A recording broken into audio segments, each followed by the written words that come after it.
Hello and welcome to Embedded. I am Alicia White, here with Christopher White. Our guest this week has many titles: VP of Engineering, Software Executive, Advisor, Board Member, and Venture Partner. I'm looking forward to speaking with Debby Meredith.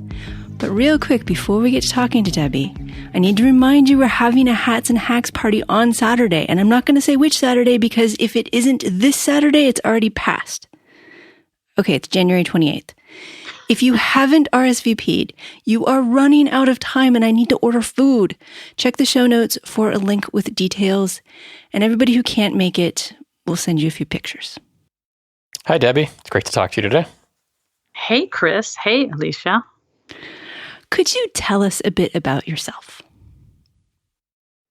Oh, my. Well, as you say, I have many titles. And I think that kind of represents, the lifestyle that I have constructed, right? I do little of many things, and it, keeps me on my toes, keeps me from being bored, keeps me active, and hopefully allows me to add a fair amount of value in a few places that are important to me.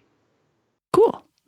Well, I think we want to know a lot more detail about what you do, especially that venture partner thing that sounds so mysterious to us engineers. Okay. Mm-hmm. But before we get there, let us go to lightning round, where we ask you short questions.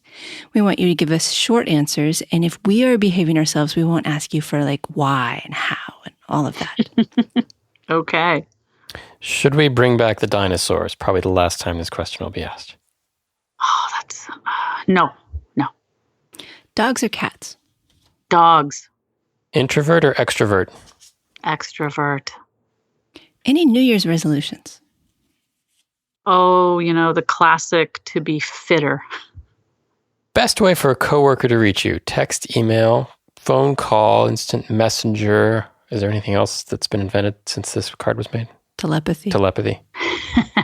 I would say text. My phone is always with me. What science fiction technology or concept do you think will be real in your lifetime? Oh, certainly the virtual reality, the self-driving cars. I'm looking forward to that so that when I'm older, I'm not dangerous on the road and I can go anywhere that I want. 4 p.m. drink. Ooh, glass of oaky Chardonnay. Do you have a tip or trick you think everyone should know? Gosh, I don't think so, honestly. that one stumped me. That's fine. Well, I always treat other people the way you want to be treated, and it doesn't cost anything to be gracious. All right, that works. So this one, a longer answer. What is a typical workday like for you? Well, it depends which hat I'm wearing. I could do a typical week. Okay, sure.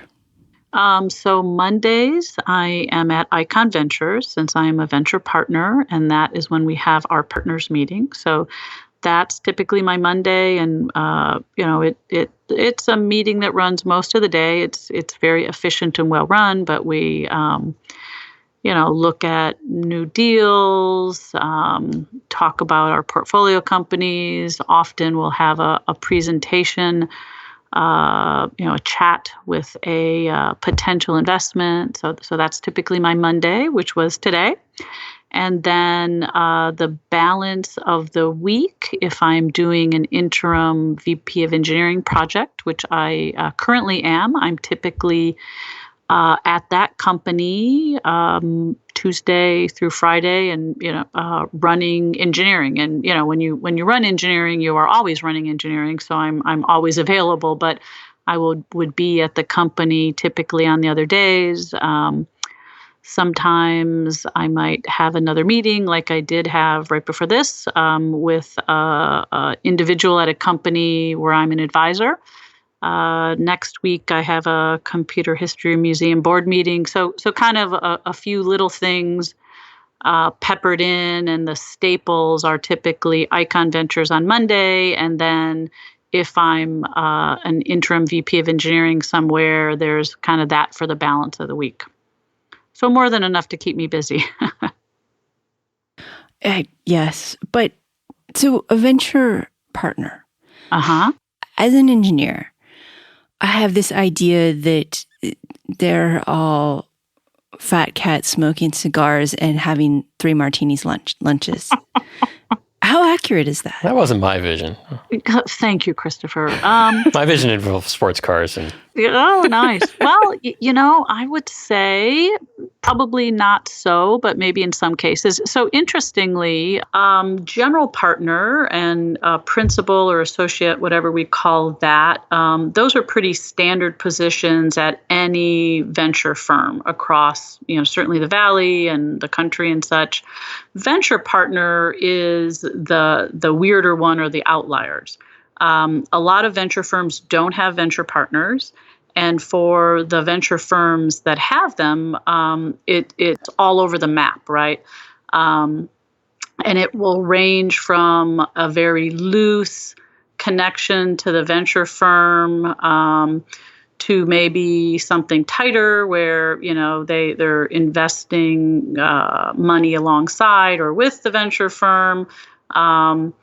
And it really is very per person. In the Icon Ventures case, the venture partners are operating professionals who are part-time with the venture firm. It's not an exclusive relationship, and we add some kind of domain operational expertise. So, for example, I am the venture partner who has more the technical ops experience. So I focus on helping evaluate companies from a technical perspective and helping on the technical side. We also have a venture partner who is more sales oriented and a venture partner who's more finance oriented.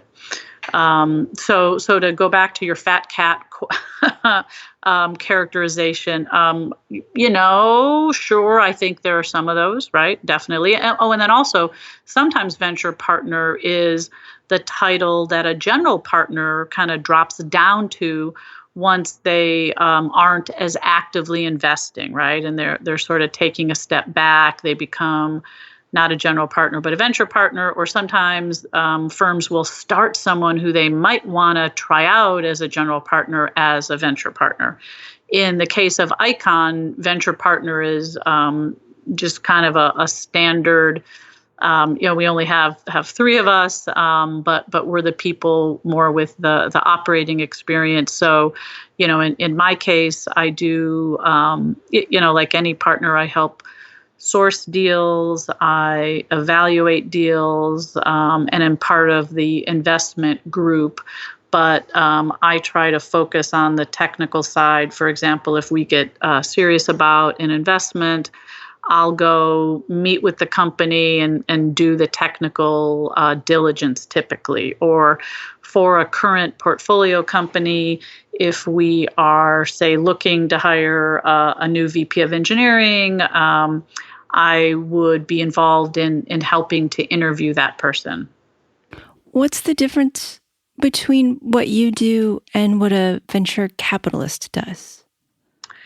Well, venture capital is the term for everyone typically in the VC world, but it also is often associated with general partner. And the general partner is more the person in the venture firm who spends all of their time looking for new deals. And then once they, it's more of a group decision, but decide to fund an investment, they're typically the person from the venture firm who sits on the board. And so you don't sit on the board. Instead, you work with these companies. You become part of them.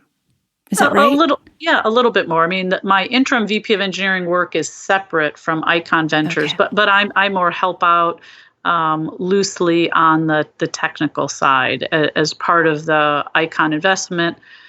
team, and then in helping, grow our portfolio companies into, bigger, better companies faster. And so do you mostly work on software companies, or do you also do hardware software? I mostly do software, and Icon typically invests more in software. So, it's a good fit for me. I typically do more software because that's my background and it's more what I feel comfortable with. Icon, doesn't do much hardware investing. We're a relatively small fund, about 300 million. Hardware it is often invested by venture capital firms that have larger funds, because it tends to be more capital intensive. In my interim VP of engineering work, I have done some roles that have been hardware software, but the majority of what I do is software. And with small startups, sometimes the management, even executives, have to do technical work. Mm-hmm. And you're talking about startups that are really quite small, less than 50 people, less than 10? That I work with as an interim VP of engineering? Yeah. Okay. I would say the smallest team that I've worked with as an interim VP of engineering, I think was, 1 or 3, like very small. And the largest maybe has been 80, right? And that was only one. I would say the average is maybe 15 to 20. And these are usually pretty early stage, or are you coming into rescue companies at any time? I would say a little of both, but typically you call me when there's a reason, right? If you think of my interim VP of engineering work sort of as the hired gun, you call me for a reason typically. The A-team. Or, the current person maybe left, unexpectedly, or the product is late, or something's not scaling. They're all good reasons, but typically you call me for a reason. Sometimes you call me to start things off the right way, but typically a company probably wouldn't be funded if there wasn't some technical folks in it, right? Sure. And so do you end up doing much of the technical work, like actual coding sorts of technical work? Typically not. I try to keep current personally, and one of the nice things about the interim VP of engineering work is I get built-in downtime in between projects. So when I can, I'll do a iOS app, or I'll try a little Angular or something, right? Or do a Ruby on Rails wrap, something that I think would be fun that to keep current, because technology is always changing. Typically, when I'm doing the interim VP of engineering role, though, I'm making many technical decisions and helping with the people and the process side, but I would say, over 90% of the time I'm not coding in a day-to-day role with that. That makes sense. I mean, the idea is that they have the idea, and you're there to, as you say, do something specific. Right. Yeah, to help them scale or to get them to the next level. As you say, I think they have hopefully the right people. And if they don't, I might help them get some new DNA into the company, or hire a new expertise, or maybe people aren't quite in the right roles. But often we have a lot of the right stuff from a technical point of view. So you do a lot of hiring. How do you find good people? That is a tough one, right? I am often asked that question. I would say there's no silver bullet for sure. I mean, it takes a lot of work. I source my network, right? I've been at a lot of companies now. I basically change jobs every 2 years. My average interim VP of engineering project is roughly 6 months, so I do about 2 a year. So I know quite a large number of people at different companies with different backgrounds. I've done consumer companies, I've done internet companies, I have done some hardware software companies, I've done mobile companies, enterprise, SaaS, cloud, lots of different companies. But I do, just for the record, I never recruit from anywhere I've been. That's just unethical, right? Someone who worked for me, I don't know, 3 years ago when I was doing an interim VP of engineering, it just would never be appropriate to go source that person. But if that person has left and gone to company, D, well, then they're fair game, right? Yeah, exactly. And there's all the classics of I'm a big believer that the best people tend to come from the people you have. So try to have a more than generous employee referral program in place, right? I mean, why would I want to pay a contingency recruiter 20%? Let's say it's $100K salary. So why do I want to pay them $20,000? I'd much rather have, let's say, an employee referral bonus of $10,000, right? Which hopefully gets one of my employees' attention and gets them to spend a little bit longer combing through their network and thinking about whom they might know, right? Yes. That is so much better to have the built-in reference. It's so much better, yeah. And then when you don't, I think it's super important to do back channel references, because who would give as one of their references someone who would say, questionable things about them, right? I think one of the great things about LinkedIn is I can see who knows who about someone that I'm looking at and potentially get a good back channel reference. I'm always surprised people who give me references who don't say nice things about them. Yeah, exactly. Shocked by that. I know. So it's still good to check references, even with the people they give on the list. But still, I think the back channel gives you more of the texture of what they're really, like to work with under fire or in a more challenging situation, perhaps. What kinds of mistakes do you see in hiring?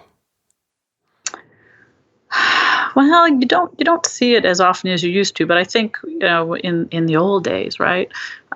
We used to hire, I think, a lot on resume, and there wasn't as much probing on really the technical side. And I think now that's certainly not the case, right? You see people doing technical challenges before they even get a phone screen.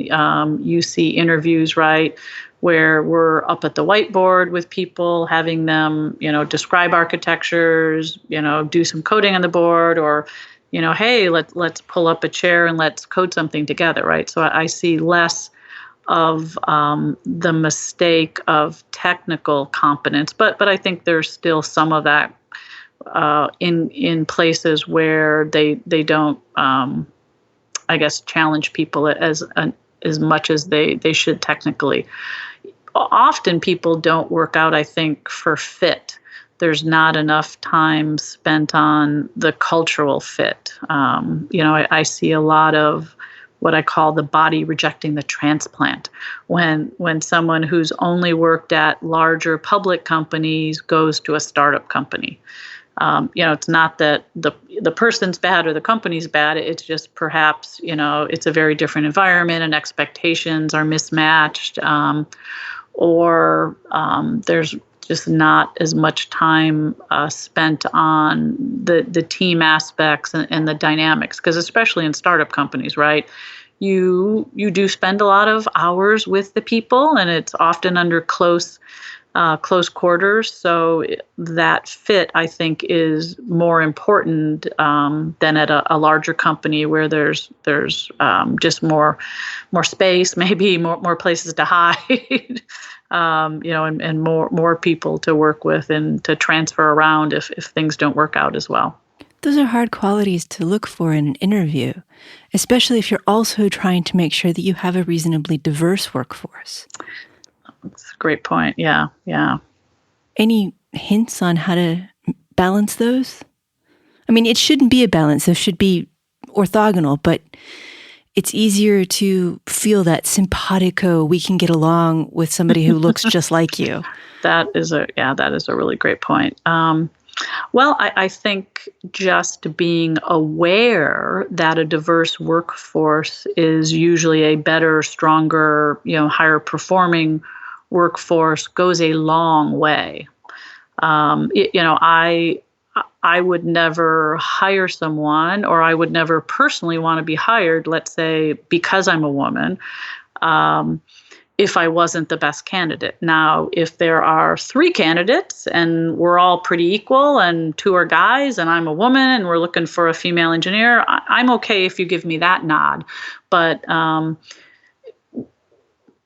think we need to hire the best candidate, but being aware of the fact that you want some diversity, I think does go a long way in making people think about sourcing and giving names that are more broadly, or, you tell your recruiters, hey, I'm looking for people, who are a little more diverse, being sensitive in the interview to potentially cultural or different types of issues to make the person feel more comfortable.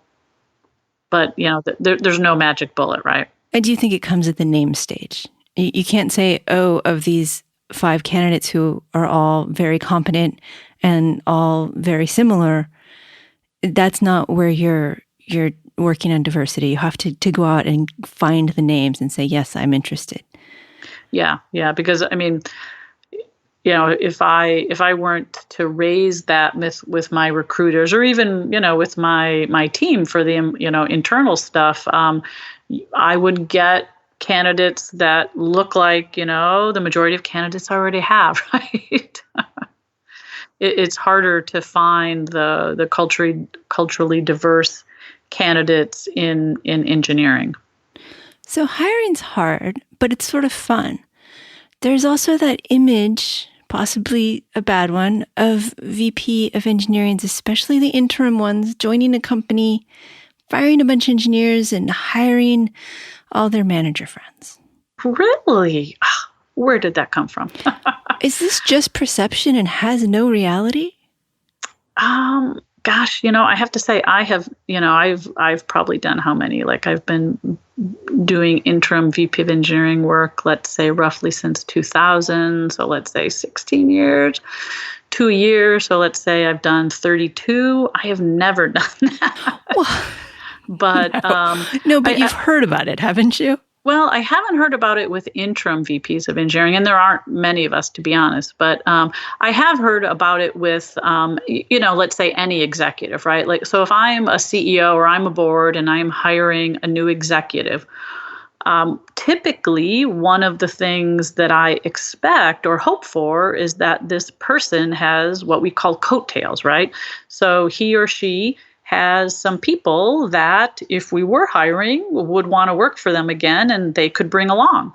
And certainly, in engineering, talent is tight often, and we're often hiring. So sure, I would hope that any VP of engineering that I would hire would have some people that would want to work for he or she. It's always he, but that would want to work for him. But typically, I don't see people bringing in their 2 or 3 cronies. I mean, I have seen that. I won't say that I've never seen that, and it usually, is super unpopular and doesn't work very well, right? And often that VP of engineering might not be there that long either. But then again, sometimes the reason why you're hiring a new VP of engineering is because you do need to expand, or maybe you're pivoting and there's some new skill sets you need, or maybe, there's trouble in River City. And so you actually need to hire 2, 3 new people in an area. And, the person is pulling from their network, and perhaps they're, I have the advantage, I guess, of, although, I don't recruit from my prior companies, I know a lot of people in a lot of different places. Most VPs of engineering have been at 2 or 3 companies, 4. And so it's a more limited network, I guess. So they might not be as diverse, and it might be just their 2 or 3 buddies. Oh, that's fair. I guess I've just seen it happen once or twice, and a lot of people tell me about the new exec comes in, and it makes sense to hear that one of the reasons you hire a new exec is the expectation that they will be bringing in other good people. Mm-hmm. Yeah. Now, if you're an engineer and you're sitting there going, I can't believe I just got fired because that jerk came in and replaced me with one of his cronies, of course that feels terrible. Of course. Right. And sometimes, at least from the VP of Engineering's perspective, there was probably, hopefully, right, a reason why he did that. But, I have heard of the case where I'm just the new sheriff in town and I want my guys, right, people I'm comfortable with. I don't think that happens very often. I think that's more the exception. But, sometimes also you may hire a new VP of engineering, as I said, because you're going a slightly new direction. And sometimes you do, downsize, right, or change out the skill set. So you might get rid of a few people that, which allows you to hire other people in a different area or with different expertise. All right. So let's change subjects a little bit. I get a lot of email, really quite a lot of email, offering to let me be on a board. And I do chuck it into my spam folder where it belongs, but you're a real board member on different companies, advisor for companies. What do you actually do behind the well-catered lunch doors? You have a lot of imagined. I know. Some of these startups I've been at, it just is really like, you people are in the cubes, you people are over here, and they have fancy lunches. Yeah, it's the quality of the table that. Yeah, there you go. It has to be a nice mahogany table. Yeah, exactly. Yes. You can talk to people who've worked for me, but I am very much I believe as a manager, as a VP, right? I represent my people and I work for them. I don't like to have an office if they don't. I'll sit right out there with them because we're working together. I'm only as good as they are, and I don't like that separation, but. I have seen what you're talking about now and again, Alicia. But in terms of board member, I think it's different for public boards versus private startup boards. So let's focus on that, which that I have more experience on. The board members. There are two classes of them, or two types. There's, for a startup company, there's typically the venture capitalist, the general partner who made the investment, right, from their venture firm. And you probably have one or two, let's say one person on who invested in the Series A round, and then another person who did the Series B, and maybe a third person who did the Series C. So you have a couple partners from different venture firms. And then you typically have the CEO is on the board, and then that person isn't always, but sometimes is the founder. So you may also have the founder on the board. And then sometimes you get an outside board member, someone with a different, not affiliated with the company or the venture firm, to add an outside perspective. And that will vary depending on, kind of the company that you're trying to build and the expertise you want to augment. But, so there might be at a startup company, let's say the board meets every 2 months, and it's kind of, there's usually what's called the open session and then the closed session. And the open session is typically kind of a reporting out on the state of the business. Often there are a couple strategic topics that are discussed. So there's the exec staff, in particular the CEO, does a lot of homework before the board meeting and typically, pull together a deck, right, that they're going to present that talks about the, maybe an update on, sales is always of interest, right? Once we've built our product and we're trying to get some traction there, and then finance is always some of interest, right? The other side of the equation, right? How much money do we have left in the bank? And then, perhaps functional updates. So often the other functional VPs are in the open session, and we'll have different people speak and kind of go through the different areas. And then there's the closed session where typically it's only the board members and the CEO, and that gets, perhaps a little bit more down to business about, hey, these are the issues that we're seeing, and, perhaps some things that they don't want to share with everyone else. And then there is often, or sometimes, a session without the CEO where the board members just talk. But, I think a board meeting is supposed to be, and hopefully is, something that is helpful to the company to, help a checkpoint, a milestone, to help give them advice, to help steer the company. It's also a good, just sort of forcing function to, maybe force some decisions. But, at the end of the day, the venture folks, they give the company the money, right? And they give advice and input through board meetings, but really it's the CEO and his or her executive staff that run the company and decide what they're really going to do. I do think one of the board's more powerful functions is they're the people who hire and fire the CEO, right? They don't typically say, hey, I don't like your VP of engineering, change her out, right? They could certainly give the CEO that advice, but the CEO runs the company. But the board is the one, once there is a board, who hires and fires the CEO. That was one of the questions I was going to ask, is what kind of power the board actually has, because I've been at a number of startups, and at some of them, I reached a point where I was thinking, what is the board doing? Because we're in real trouble, and these are obvious things, but there's nothing changing from the CEO's message. But if the CEO is lying to them, or right. or not presenting exactly what's going on, or spending all this time, so it does sound like their power is somewhat limited. Yeah, to be fair. Well, they help get more money too. Yeah, they do. And if they don't believe, right, it's not going to be as effective there. But hopefully it's in most of the situations I'm aware of, it's a really positive relationship, right? I mean, it should be where the board, if you're the CEO, the board should be more than just money. I mean, hopefully, green money is good, but hopefully they're individuals. Hopefully you had a choice of which firms to go with, which people to go with, and you've picked people who you think can give you wise counsel and have connections or advice or help that is good, right? And that you would value. And so hopefully it's a good relationship. And, the venture guys don't make money. They don't do well unless the company, does well. So they really are on your side. Right. And they want you to succeed. Yeah.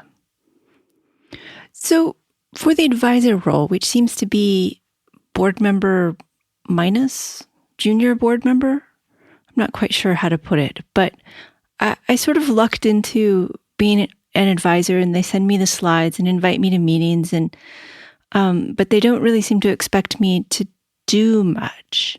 Mm-hmm. What should I be doing given my advisor role? Well, I'm going to give you one of those, it depends again, right? I think companies sign up and use advisors in very different ways. There's some companies that I've seen who really use advisors kind of just for their name, honestly, right? They look good on a website to say that Alicia White is my advisor, right? And she's got this great background. So the fact that she is my advisor, I must be really cool, right? And there are people who, have famous people on their website and they don't really engage them very much. There are other companies that are much more active with their advisors, perhaps as a group, and have, quarterly advisor board meetings or something where they will, they want you to know, kind of like the board, but probably less frequently, what's going on with the company and update, and they want your advice and your help maybe as, in terms of your network, or your help in terms of particular expertise. There are other times where, you'll get signed up as an advisor, more with a particular agenda or mission. I've been an advisor at different startups where my role or the expectation was that I would coach the VP of engineering and the CTO. And so that would be where I would focus. So I guess it's hard for me to answer what should you be doing without knowing the company and the specifics. But that they're hopefully looking for some help from you, either generically for the company or maybe with particular individuals. So asking what you can do, right, and would be a good start, I guess, or asking what I always I try to be clear about the expectations of any advisor role before I take it on, right? And some advisor roles, there's compensation, other advisor roles, there's not. I'm not sure of the details about yours. Mine's uncompensated, and I think it was mostly they want me to say you're doing something horribly wrong based on my experience. Yeah, and okay. I get to see their earnings and way more information into their company, which is interesting to me from a business perspective. So it's a great learning thing for me. But I know that they did not have huge expectations, so I'm not too worried. And I'm sure if they ever called you and asked you for anything, being a fabulous person, you would, be willing to help as much as you can. And, I think that's a lot of it, unless there is more specific expectations. Yes, and someday they'll figure out they can use my contacts a little more than they have been. But we'll see. Yeah. We're not going to encourage that quite yet until I have some free time. So you're not up for volunteering that today. I gotcha. Not quite. Cool. One of the things that held me back as an engineer sometimes that I had to get over as I went into more management roles was that I have a tendency to hear about something, a feature usually, and then say no or rip the idea apart, because that's what I do. I take things apart. And then later realize I could do it with just a little tweaking. Of course it's possible. The whole Scotty on Star Trek, you can have it in 6 days. Oh, wait, yeah, an hour's fine. And when I'm working with startups, I find that I really have to control that because they need a lot of yeses and a lot of getting it done. Do you see, have you had that problem? Do you have approaches that work better as far as positivity goes? That's a good question. Well, I like to think I'm a pretty positive person, in general, but you are too. And I'm an engineer by training for sure. And, I've written tons of, I'd like to think, great code in my day. But, I do think as engineer, or I'll just make it personal, right? Engineers in general tend to be a little bit more glass half empty as opposed to glass half full, right? Because we're trained to, as you say, rip things apart, find problems. I think as I've done more management and worked with more small companies, I see what you're talking about, that, these people, especially the founders or the early entrepreneurs, right? They are busting their butt and they are, hopefully trying to change the world, or they have a big vision, and they often, a little encouragement will go a long way, or, helping them, as you said, to tweak it, to look at things, a bit differently. So I guess, I have maybe honed my style or changed my style a little bit to, be a little more constructive or positive in my comments. And the thing that I also think about is, there are so many great engineering or engineered products or projects that don't go anywhere, right? It's not always the best mousetrap that wins. It's a combination of factors and a combination of talents. great marketing can go a super long way, So just because you've built something fabulous from an engineering point of view that can't be ripped apart, right, doesn't mean that it's going to be successful. So, and I also try to encourage people, try that, right? Fail, the classic, saying of fail fast, right? Or, crawl, walk, run, try to get something out there and refine it. I'm not sure that really answers your question, but those are some thoughts. No, that goes along with the idea of being positive without promising the impossible. So yeah, to try it, to not finish it, but start it.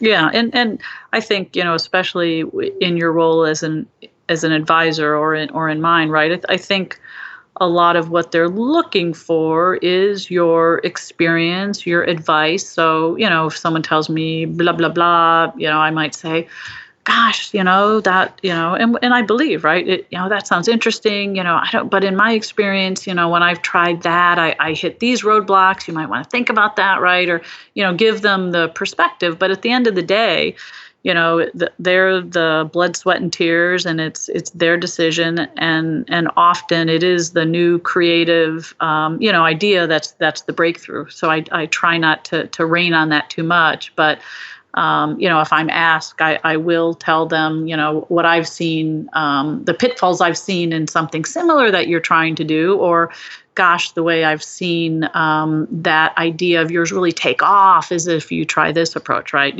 Try to be helpful. I've been in that position too, where you have to be helpful and provide advice to a startup or a company. What I have trouble with is, at least for one instance, memorable instance, people just serially not listening, but keeping you on as advisor, and keep giving advice and saying, "Look, in my experience, this is not going to work," and then watching it not work, and then but you have to have encountered that where you have to strike a balance between I'm positive, I'm encouraging these people, I'm just giving them advice. They're not required to take it, right? But at what point do you just kind of throw your hands up and say, "Well, I don't know what I'm doing here"? Yeah. Well, I don't think I've ever sort of totally thrown my hands up, but, hey, I think you kind of owe it to them, as you say, to give them your best advice. And, that's why they're paying you or asking you or whatever. But at some point, if they aren't listening, it's either you might call them on it and say, hey, I've been giving you this advice and you don't seem to be listening. Is it because you're really not listening, or is it because you don't agree? And, let's have that conversation. But yeah, at some point, I think you probably feel you're throwing good money, meaning your time, after, something that's not going anywhere, right? And that can certainly be frustrating. That actually leads to a pretty selfish question for me, something I'm not great at. How do you vet the companies you're going to work for? I know this is part of the venture partner thing, but how do you decide this is somebody it's worth putting money behind and time and thought? So is the question, it's not how I choose an interim VP of engineering opportunity. It's how I, at Icon Ventures, how we as a team decide to make an investment or not, right? That's probably closer to the question. Okay. Yeah. I guess now I want both, of course. Why be held to the tyranny of the or? Go for the and. Well, let's start with the second one. So at Icon, we typically are Series B investors. So we will lead the second round of investment. So typically in that situation, the company isn't three guys and a dog. It is further along. There's probably a shipping product, probably some early customers. So we will do, kind of diligence and homework and dive in on all of the people, the product, and the market, because, what you want is an awesome set of people who have developed or are developing an awesome product where there is a fabulous market opportunity, right? Those are the winners. If you only have a couple of those, you're less likely to invest. And so that means I help with Icon on understanding the technology and the people involved in building the technology, because that's often a key part of a startup company, right, is the technical team and the technical vision.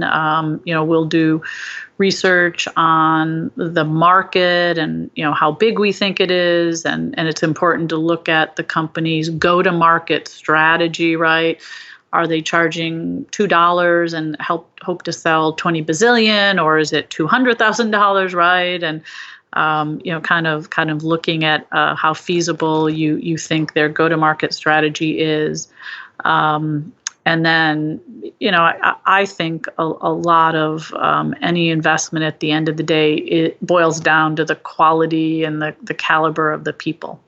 So that would probably be the answer to the first of your questions. Is there more follow-on there? I think the follow-on would be, how do you get good at saying, no, I'm not interested?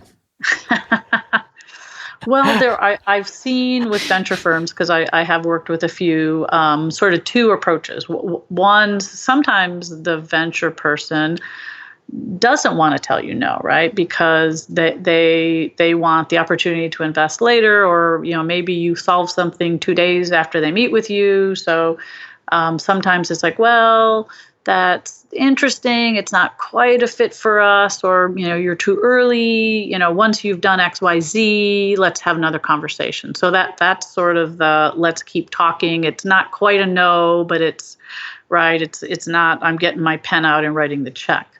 And other firms or other individuals are just more, which I think is often more helpful. It's just, sorry, it's not a good fit, and here's why it's not a good fit, and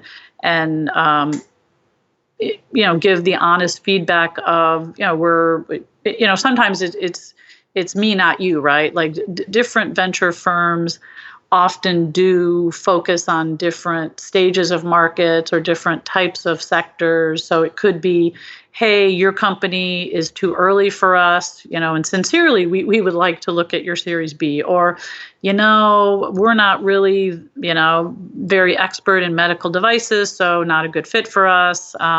Or just, we couldn't get comfortable with your go-to-market strategy. We don't think, based on the customers we've talked about, that, there's enough pull for your product at this point, so we're going to pass. Or sometimes, with venture firms, that they actually do have a conflict. It's not a typical practice to invest in companies that or from the get-go, or you're pretty sure are going to end up competing with each other. And actually, from the startup side, from the times I've been asking for money from VCs, the ones who tell you no are the kindest. I mean, the ones who tell you yes are the most amazing, and they're fantastic people who should be allowed to drive those sports cars. But the people who say, well, let's talk tomorrow, they are the worst.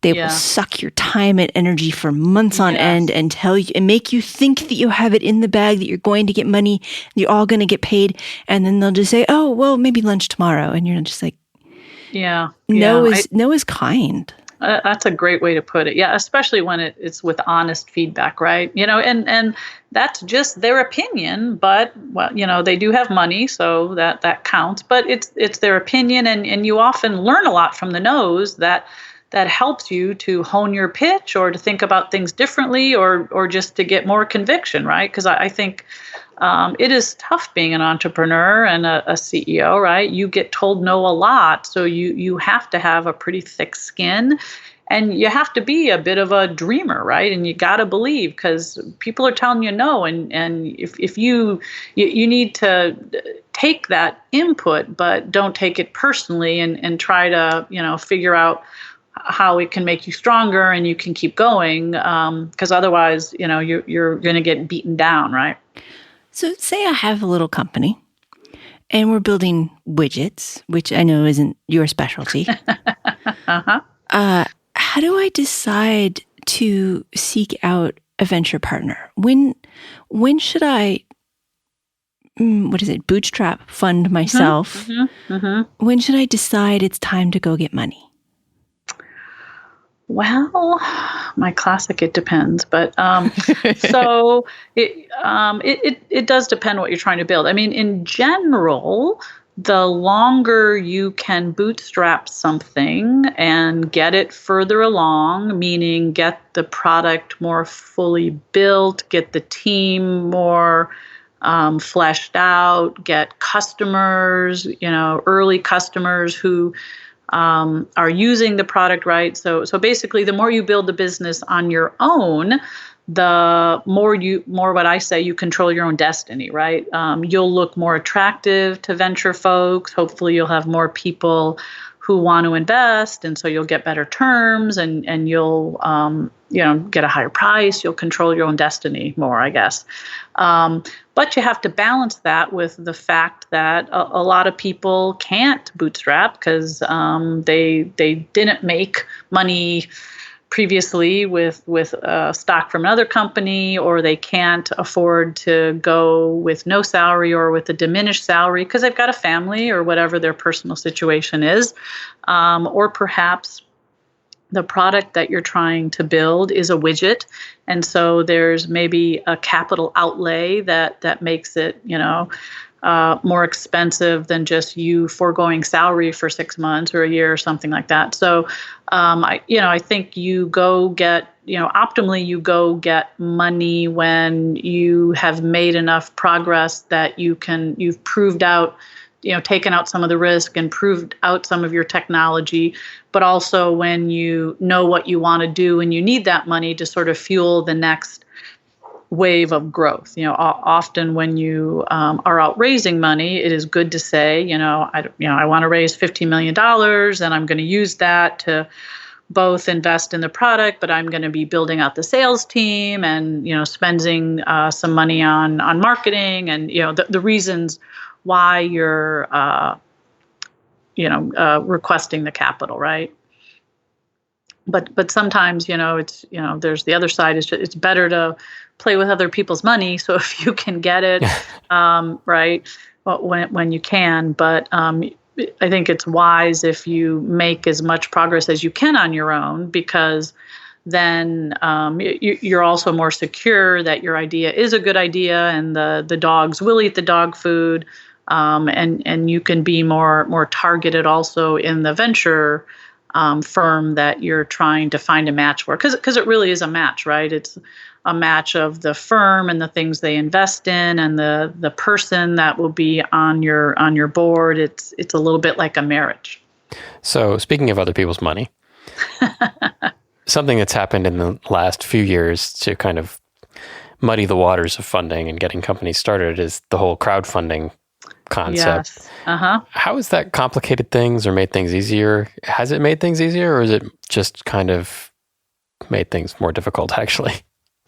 Well, are you talking about things like Kickstarter, exactly, maybe? Or, yeah.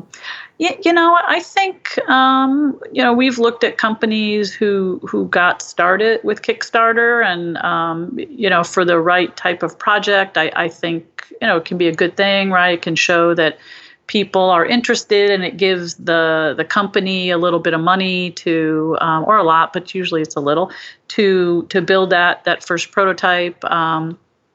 I don't think it's muddied the waters too much. I think more what maybe has muddied the waters is, there are a lot of wealthy or, private individuals, right, who made money at Facebook or Google or wherever, and they're investing.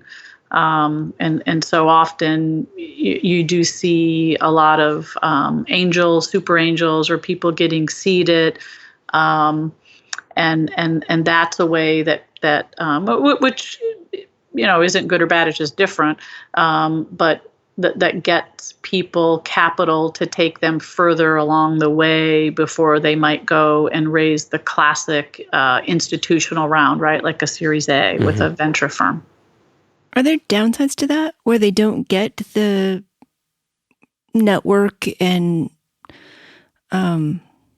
oversight that they might with the venture firm? I keep saying it depends, don't I?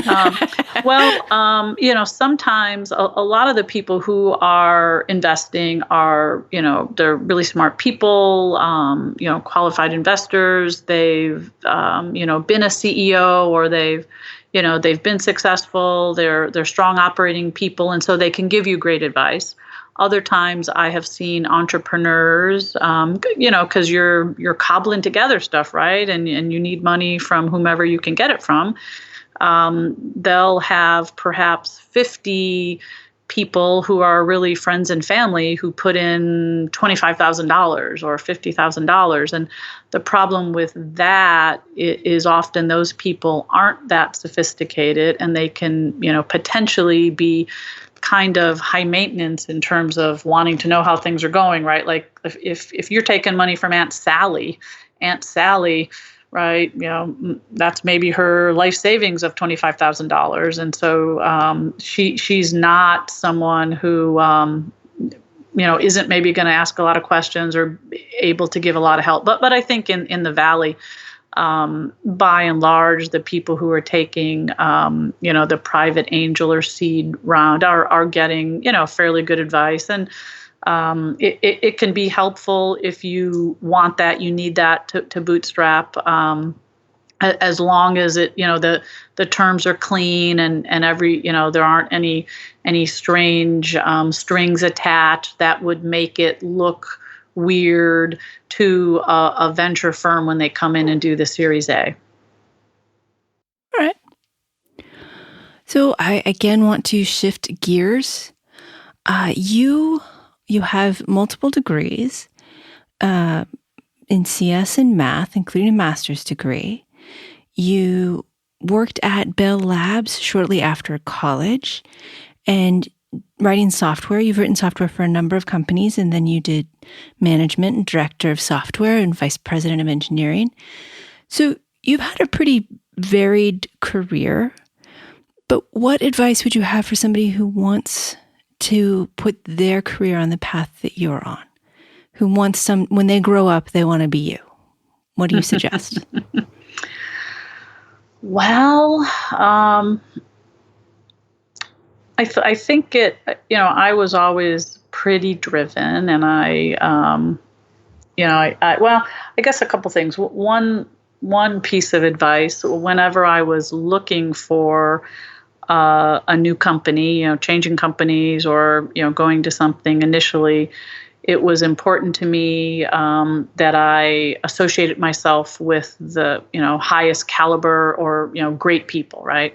I would much rather be, kind of not the best person at the company so I could learn, instead of wanting to be, a big fish in a little pond, right? So I tried to associate myself with people who I thought were super smart and from whom I could learn. And I wanted also to do something that I was passionate about or that I was interested in, right? Something that would get me out of bed every day. And I think you do your best work when you're excited about it. And then, selfishly, I suppose, I did want to be somewhere where I felt if I did do well, I would do well, right? That I would be rewarded somehow if I did well. So I think I did, other than Bell Labs, in general, I've gravitated more to startup companies. I started as an engineer. I worked as an engineer for, certainly a handful of years anyway. I was kind of the engineer with interpersonal skills. So, I was promoted to be a team lead, and then I went into engineering management. I was first a first level engineering manager. Later, I was a director. Later I got promoted to VP. I changed companies to kind of get the VP job because, I had a great boss who was the VP of engineering, and I learned a lot from him, but he wasn't going anywhere, and I kind of, thought I was ready. But I think, doing the job for a while is a good thing. I think, there are some people, today who want to start right out as VP or as director, right? And I think especially in technical fields, you miss so much, and you're just not going to be great, right? When you have those roles, if you haven't done the other roles, for a enough time that you have some competence there. And I often see, in startup companies, titles are cheap, I guess, right? As I say, and there are a lot of people, which is fine, who have a title of director, but it's really a first level management position, right? They're directly managing people. And, in the old days, right, or at bigger companies, director typically means that you're managing managers. And that jump from first level management to second level management is pretty different. It's different when you're managing people, engineers directly versus you're working through managers to kind of get a group of folks doing something, right? And again, do what you love, and if you do well, success usually follows, I guess. But I've worked at companies that have gone under, and that's been a great experience and a learning experience, and I moved on from there to do well also. Stock is often a lottery ticket. Yes. And when you hear venture anything or board member anything, people do start to get dollar signs in their eyes. Mm. So let me ask the indelicate question. Is it lucrative? What, the stock or the venture partner and interim VP of engineering roles? It can be, sure. I mean, let's divide it, right? So venture, often you are compensated. There's a cash component, and then there is an equity or what's called carry component, where you share in the proceeds of the companies you invest in, right? So hopefully you're a venture firm that has some hits, and your interests are aligned with your portfolio companies that you have invested in. And different venture firms, there are a lot these days. I think the waters are muddied, as you say, but there are venture firms that invest in seed, Series A, Series B, Series C, and typically there are different levels of returns, right? If you invest earlier, it's super risky, but you could hit a big winner, right? And if you're investing much later in a company, it's probably pretty clear that it might do well, right? So maybe it's a 1-to-3 return or something, right? Whereas if you're investing in Larry and Sergey early on when they're just kids at Stanford, right? It's a 1 to whatever, right? But so that can be lucrative. And then as an interim VP of engineering, it's a little similar in that I take a blended compensation, typically of cash, and then some equity in the company that I'm helping out. So I kind of build my little Debby portfolio, right? And if the company does well, I do well, right? And I think you want interests aligned that way. But it's a lottery ticket. It's a hits business, right? I mean, yeah, I have been, I think, very fortunate in my life in that, I have done well. I live in the house that Netscape built, as my husband and I say, and I like to think I'm a pretty smart person. I work hard. I'm nice. I'm, ethical, all those things. But there are tons of people who are as smart or smarter and, work hard or harder than I do and are nice or nicer than I am who haven't done as well as I have, right? It's a crapshoot. So, I was fortunate, and I try to keep that in mind, right? I mean, that said, if you're not playing the startup lottery, you certainly can't win, but it is a crapshoot. And I do think it helps to, as I said, try to associate with people who are talented and, smart and you can learn from, And also, I think it's critical that you're doing something you love because, it is a crapshoot. And if, you're only in it to make money, you're probably going to be sorely disappointed. So hopefully it's a good ride along the way, right?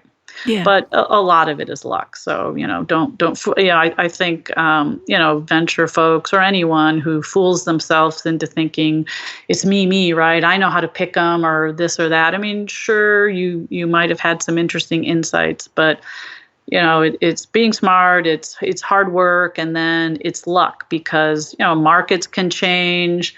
Geopolitical things that make something that yesterday looked super important unimportant, or made something that wasn't very important super important, right? Like security has, it's kind of been the gift that's kept on giving for many years now because of the climate.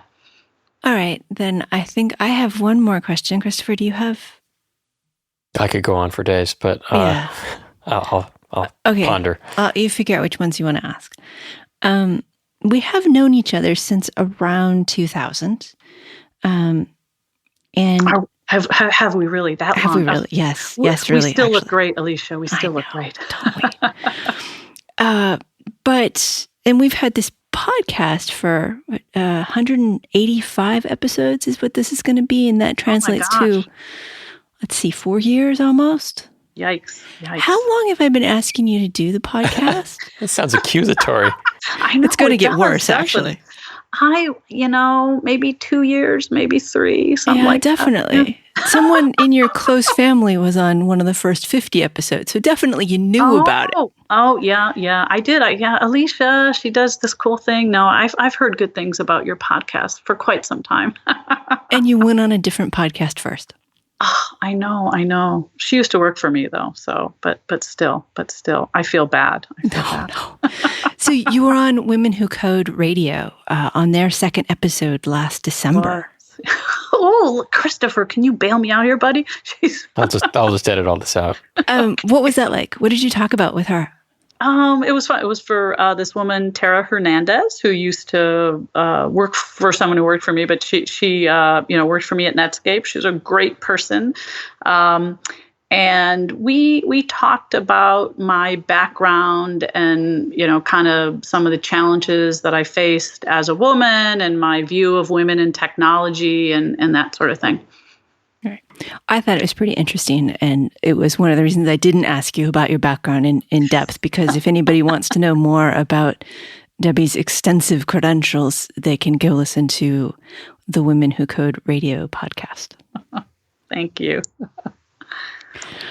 All right. Christopher says he does not have anything more to ask you at this time. He's going to spare me after those questions. Yeah, he failed to rescue you, so... Nice. So actually, one more from me. Have you read The Idea Factory? I'm sorry, I have not. I haven't either, but I keep hearing such fantastic things about it, and I wanted to know how it compared to your job there. Sorry. Well, now I'm going to have to read it, huh? It's all about Bell Labs. It sounded fascinating. Oh, yeah. I think it's certainly changed over the years, right? I worked for Bell Labs in the early 80s before the divestiture. So it was, I think, a pretty different place after the Bell companies were broken up. All right. Well, then we should all go find that book and read it. Yes, there you go. Yeah, whatever. Debby, do you have any last thoughts you'd like to leave us with? Gosh. Something occurred to me when you were doing your opening remarks on the very same day that your Hacks and Hats event is, January 28th, Saturday, at the Computer History Museum. We are unveiling a new exhibit called "Make Software Change the World," and I'm a trustee. I'm on the board at the Computer History Museum, so I have seen the exhibit, and it is awesome, and I'm very excited about it for a couple of reasons. One, the Computer History Museum has had another fabulous exhibit, which is a permanent exhibit that's been there for several years, called Revolution, which sort of chronicles the history of computing and is much more hardware focused. There's a Cray, there's all kinds of super cool things there. If you haven't gone, check it out.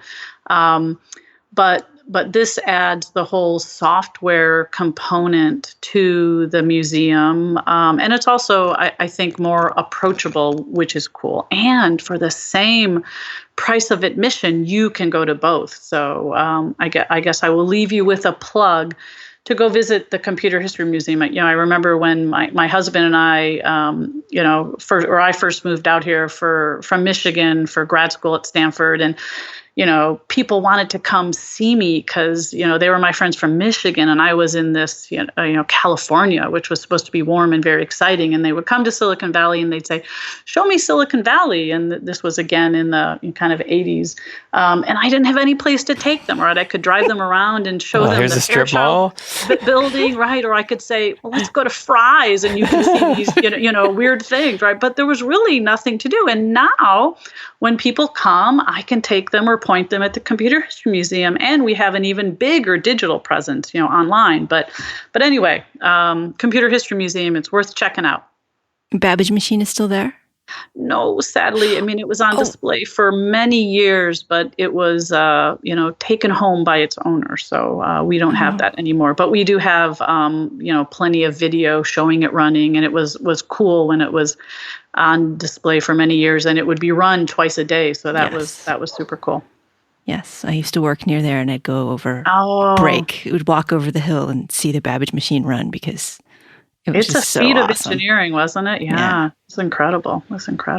Well, then I'm looking forward to your new exhibit. Yeah, you should go. It's fun. It's very fun, and it's different. I think it broadens our reach, and it's gonna show people, how software's made at kind of a different level, and lets people think about really all the places in the world where software really is, and how it has changed the world. Excellent. Cool. Thank you. Thank you for being with us, Debby. Oh, you're very welcome. Thank you for the fun conversation. Our guest has been Debby Meredith, venture partner at Icon Ventures, interim VP of engineering, advisor to various startups, and trustee at the Computer History Museum. I would like to thank Christopher for producing and co-hosting. And of course, thank you for listening. If you'd like to come to the party, you have to RSVP pretty much right this second. So please do that. You can go to embedded.fm and see the RSVP link in these show notes. And if you'd like to read our blog while you're there, or contact us, or subscribe to the YouTube channel, all that is on embedded.fm. So now, a final thought for you from Leonardo da Vinci.